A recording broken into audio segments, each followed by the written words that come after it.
So this could be more of a positive, somewhat of a more positive review. 2016's Before I Wake, which been on Netflix. Scrolling through, I thought another PG-13 supernatural film. I've heard some decent things, but then I've heard some really bad things. I've heard, I know this can be another one. People are like, it's not a horror film because stupid reason. It is a horror film. It still is. It's a dark fantasy horror film. I know the poster can be a little misleading. I have seen it with the white. That might be a little bit more appropriate. So I was like, well, what the fuck? I'll just watch it. Hit play, and I saw directed by Mike Flanagan. And if you follow my channel, I've reviewed Oculus, Dr. Sleep, Gerald's Game. I have not reviewed Gerald's Game, but I do enjoy Gerald's Game. I'm Hush, and I've not yet got to Absentia, Ouija Origin of Evil. I will review Gerald's Game at some point because I really did enjoy that. Still have not yet gotten around to see House on Haunted Hill. I just don't have time to devote to a series. So for right now, even though it's not my kind of thing, I know it actually feels like a classic haunted house thing. I know it's good. I'm sure it's good. I'll leave it at that. This is also known as Somnia, which makes sense, and it stars Kate Bosworth and Thomas Jane. I believe this was the first film, no, it wasn't, of Jacob Tremblay, who was 10 years old at the time of this. He would go on to be in that comedy, Seth Rogen made comedy Good Boys. He's the young child in this. And it was produced by Intrepid Pictures and distributed by Netflix on a budget of $4.9 million. Now, I am a fan of Mike Flanagan. I know in my review for Oculus, I was kind of a middle of the road sounding about it. The more I think about it, the more I do like Oculus. I probably would put it above this. I would put this at the bottom of films of his that I've seen, but that doesn't really mean anything because even his lower graded films still have a lot of good things to say about it. It's definitely PG-13, which I used to be a stickler for, but the more I see, there are some PG-13 gems out there. There is some CGI in this, but the way I kind of interpret it, I feel the CGI kind of works. The story's fairly simple. Kate Bosworth and Thomas Jane, who has like long Tarzan hair for some reason. They're a married couple whose 8-year-old son accidentally drowned, I believe, in the bathtub. Could be wrong about that, but they're still. It was an accident. They're still grieving over his loss. They decide not to have any more children of their own, but they decide to adopt. And they've taken a liking to this kid, Cody, played by Jacob Tremblay, who seems very shy and reserved, yet sensitive, emotional, and mature. So they adopt him, and they quickly find out that while he's asleep, his dreams manifest themselves physically. And that's where the dark fantasy comes in, or the fantasy comes in, because it starts off, filling the room full of butterflies, and the music kind of swells up. And then, but, if his dreams manifest themselves as real physical things, so do his nightmares. And that's where the horror comes in. His nightmares. The story is kind of like if you take an Elm Street film, specifically Elm Street 5, and something like What Dreams May Come, especially the whole thing about grief and dreams and the fantasy element. And while I was watching this last night, I thought of another film to go along with it, but I can't remember what it was. But then one night while he's dreaming, because he comes home, he sees the family portrait of them with their child. Oh, and Kate Bosworth is in therapy, and there's like this conversation about what insomnia means, what somnia means, and dreams. She goes to grief counseling, but when they bring him home, he sees the family portrait. So that night while he's dreaming, their son, Sean, appears. He's kind of stuck in his pose in the family photo, just kind of like he doesn't really move. He's kind of stuck that way because that's all he's seen. But they can hug him, they can touch him, he's physically there, but when he wakes up, he evaporates. So that's when this sort of morality tale takes over, which I thought was more interesting. Kate Bosworth wants to keep putting this kid to sleep. Keeps wanting to, like the next day, they take him out for ice cream and pizza, and they do all this stuff together, give him a good day so he can have, good dreams. But she says, I wish I could have heard our son's voice. So she puts in a birthday party DVD so we can hear it. And she's pretty much, I guess you could say Inception. She's kind of planting these memories into Cody's head. And she wants to keep putting him to sleep so she can see her son. And Thomas Jane finds this to be very unfair. He's like, we lost our son. We're grieving. This is not healing. If anything, it's a step backwards in grief and mourning. We agreed to love and take care of that kid. He needs parents, and we're using him. He even calls him a film projector. So we're using him as a film projector. But Kate Bosworth, who you really kind of grow to resent her in the beginning, because this movie really is broken up into two halves that are very different. The first half is very lighthearted fantasy. It almost feels like, what are those films called? The religious ones that Brad Jones always reviews. They call feel-good films. Almost feels like a God's Not Dead or like a Heaven is Real type movie. Like he's going to dream about their dead son and he's going to tell them about heaven and God. It doesn't go that route. But, they show him a Christmas DVD. So that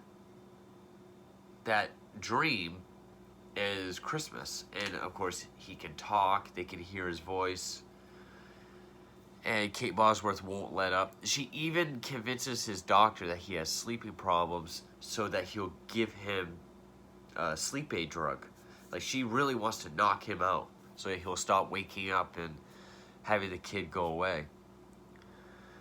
But that's when we see his nightmares, which turns the butterflies into more so like moths, like Silent Hill flaky moths.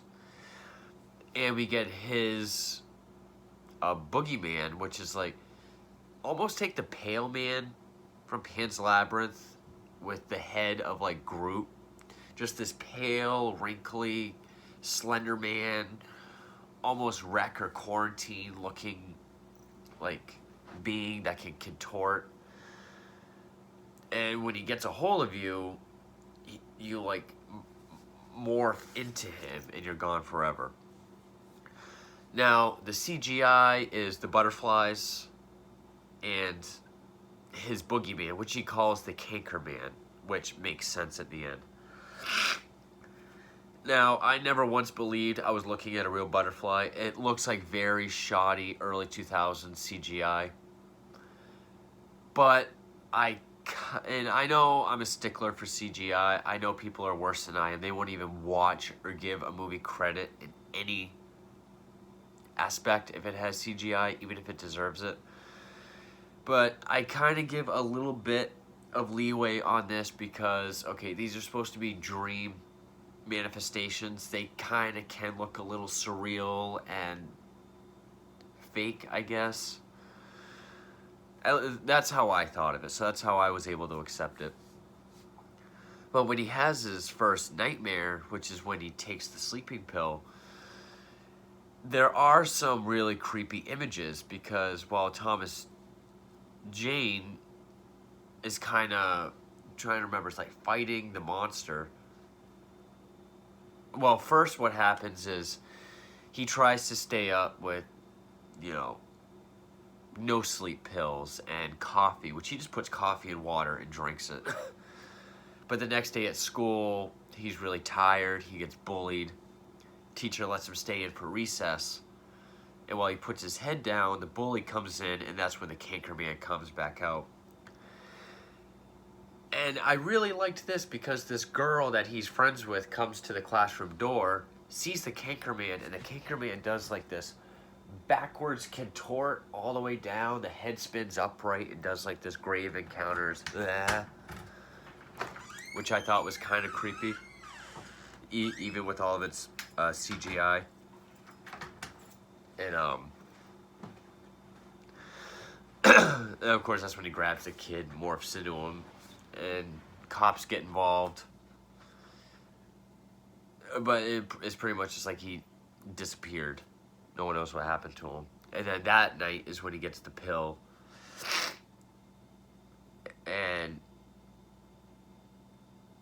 he's having his nightmare, which the bully kid is there. Of course, he has the grave encounters, face with the CGI black eyes and big mouth. That's the only jump scare I didn't care for because it felt like another cheap, seen it before, PG-13 supernatural jump scare. But there is some creepy imagery. Like, oh, I cracked my back first.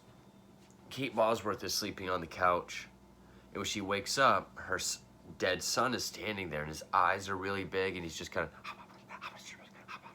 He's saying something, but he's just whispering and repeating it. I always thought imagery like that was kind of creepy.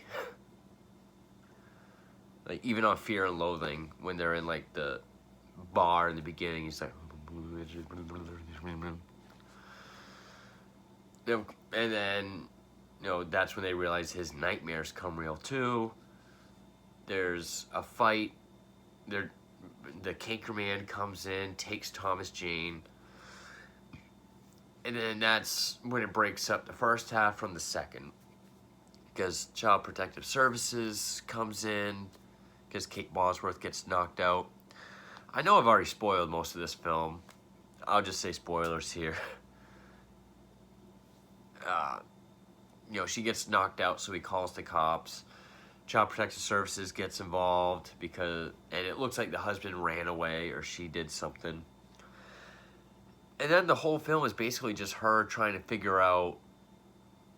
get him back, but figure out if she can undo his dreams. And the second half is not as strong or as interesting as the first. It's... I mean, it's stuff we've seen before. It's, okay, the mother trying to figure this shit out.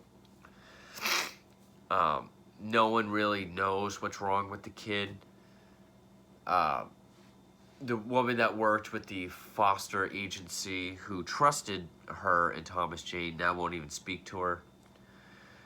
But she brings up dreams, and then the woman's kind of like, still kind of blows her off.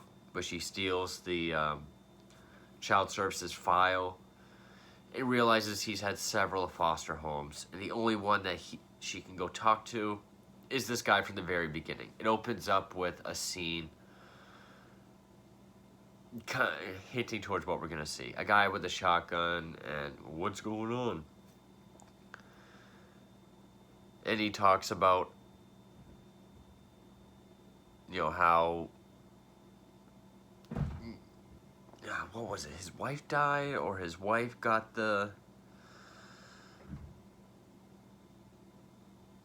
his wife...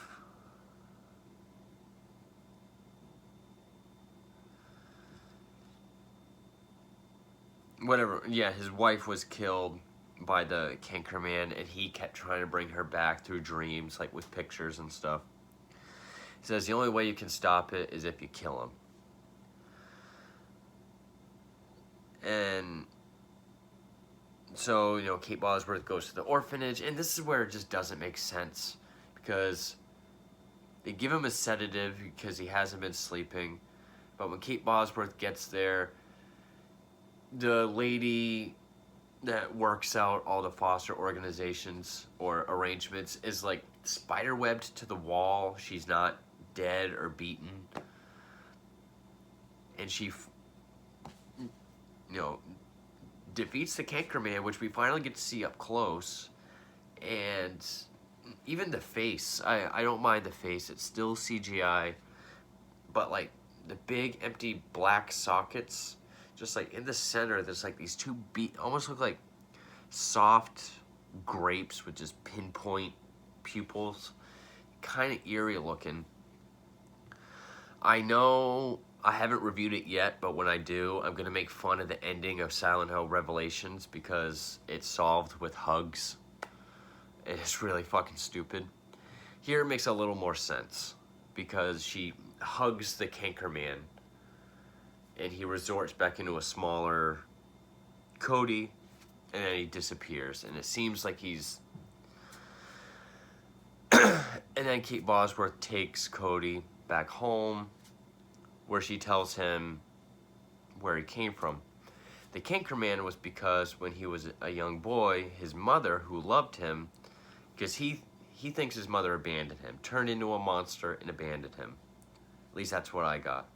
Because she got cancer. He was too young to understand what cancer does. That's where canker comes from. He saw the word cancer when he was younger, read it as canker. But when his foster family at the time took him to see her in her last days, of course he didn't recognize her. And he saw her essentially as a monster. And he thought she turned into a monster and abandoned him. Then he realized that wasn't true. Kate Bosworth apologizes for using him, promises it'll never happen again. And then I didn't like the very ending. Because they're laying in bed, gonna do a bedtime story, and he doesn't go to sleep. Like, it looks like he's trying really hard, and then he makes a butterfly appear.